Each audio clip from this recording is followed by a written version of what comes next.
Welcome to zero relax life. வணக்கம் ஜோதி ma'am. வணக்கம் சாந்தி ma'am. எனக்கு என்ன கொஸ்டின்? அதாவது மோட்டிவேஷன் பற்றி. மோட்டிவேஷன் ஸ்பீச்லாம் நம்ம கொடுக்கல, சொல்லிடாதீங்க.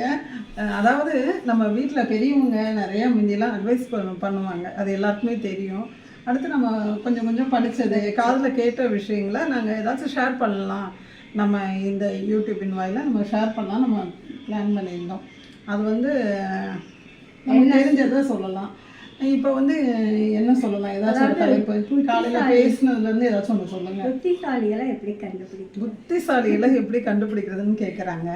ஃபஸ்ட்டு நீங்கள் ஞாபகம் இருக்க காலையில் நம்ம பேசினதை வச்சு அதாவது முடிவெடுக்கிறதுக்கு முன்னாடி யோசிப்பாங்க. Very good. முடிவெடுக்கிறதுக்கு முன்னாடி புத்திசாலிகள் யோசிப்பாங்க, ஏன்னா அப்போ தான் அது வந்து கரெக்டாக இருக்கும்.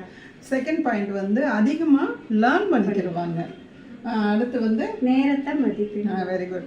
நேரத்தை வந்து ரொம்ப மதித்து அவங்க செயல் பண்ணுறாங்கன்னா அவங்களுக்கு வந்து கரெக்டாக பெர்ஃபெக்டாக முடியும் ஒரு வேலை. அடுத்து வந்து ஒரு இலக்கை வந்து தீர்மானிச்சுட்டு தான் வந்து அவங்க வந்து அந்த செயல் செய்யவே ஆரம்பிப்பாங்க. அதுக்கடுத்து வந்து அதிகமாக பேச மாட்டாங்க. Very good. அதிகமாக பேச மாட்டாங்க. அதுக்கப்புறம் இன்னொரு பாயிண்ட் ஏதாச்சும் யோசிச்சு சொல்லுவோமா? சொல்லுங்களேன். நீங்களும் சொல்லுங்களேன். கோபப்பட மாட்டாங்க. ஓகேயா? தப்புன்னா அதை திருத்திக்கிடுவாங்க முதல்ல.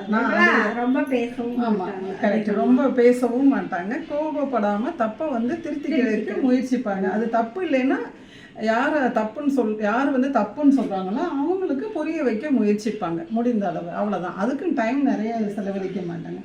இந்த மாதிரி இருக்கவங்க தான் புத்திசாலிகள்.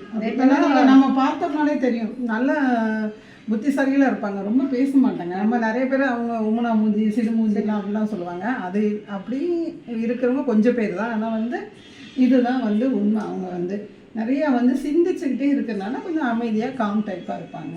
அவ்வளோதான். அடுத்து வந்து ஒரு செயலை செய்யணும்னா அதோட இலக்கை நிர்மாணிச்சுட்டு அதைப்படி செய்ய. ஆமாம், அது நம்ம முதல்ல சொன்னோன்னு நினைக்கிறேன். இருந்தாலும் ஆமாம், ஒரு செயலை செய்கிறதுனா அதை இலக்கை தீர்மானித்து செய்யணும். ஓகேயா? இது மாதிரி விஷயங்களை நம்ம தொடர்ந்து ஷேர் பண்ணுவோம். நம்மளும் புத்திசாலிகளாக இருந்தால் நம்மளும் செக் பண்ணிக்கலாம். Okay, okay, thank you.